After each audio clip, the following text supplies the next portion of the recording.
High বন্ধুরা, চলে এলাম নতুন একটি ভিডিও নিয়ে আবার তোমাদের সাথে আড্ডা দিতে। আমি তো আজকে গিফট দেখে পুরো অবাক। তোমাদের সাথে একটু শেয়ার করি। আজকে আমার মা মানে শাশুড়ি মা আমাকে এটা এনে দিয়েছে, দেখো। এটা আমার পুজোর গিফট। দেখা যাচ্ছে কি? এটাতে করে দেখাই।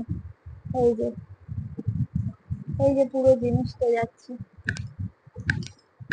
তো আমার হাতে আইসক্রি ছিল, তবু আমাকে পাতের মধ্যে একটা এনে দিল। তো আমি এখন এই আইসক্রিমটা খুলে এটা পরে নিই।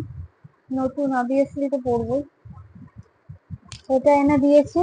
আর একটা লেটেস্ট জিনিস এনে দিয়েছে, সেটা হচ্ছে পুতুল। বন্ধু, তোমরা বলো, কারোর শাশুড়ি এরকম এনে দেয় কিনা? তো চলো তোমাদের সামনে শুনি। এই দেখো, এর আবার একটা বাচ্চা পুতুলও এনে দিয়েছে আমাকে। এই দেখো, দেখো এই দুটো পুতুল আমাকে এনে দিয়েছে। তো কার কার শাশুড়ি এরকম আছে বৌমাকে এরকম পুতুল কিনে দেয়? তোমরা তাড়াতাড়ি কমেন্টে জানাও সবাই। আমাকে তো এনে দিয়েছে, আমার তো খুব ভালো লাগছে। এর সুন্দর ছোট ছোট জুতো পরানো আছে। এগুলো আমি এখন খুলবো আর পরাবো। তো আমি তো অনেক অনেক আনন্দ পেয়েছি।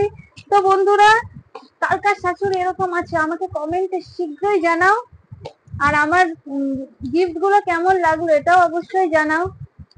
আজকের ভিডিওটা এখানেই শেষ, চলো টাটা।